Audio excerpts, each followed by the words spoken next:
मंदिर मस्जिद जहाँ भी गेलियो सबसे तोरा मांगलियो गे।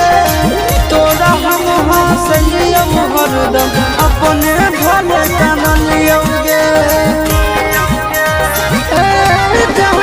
मंदिर मस्जिद जहाँ भी गेलियो सबसे तोरा मांगलियो गे। तोरा हम हंसलियो हरदम अपने भले कानलियो गे। तोर किस्मत खुलतौ, तोर किस्मत खुलतौ, जरतौ हमर भगिया गे। बसवे के डोलिया जानू बांस के अरथिया गे। बसवे के डोलिया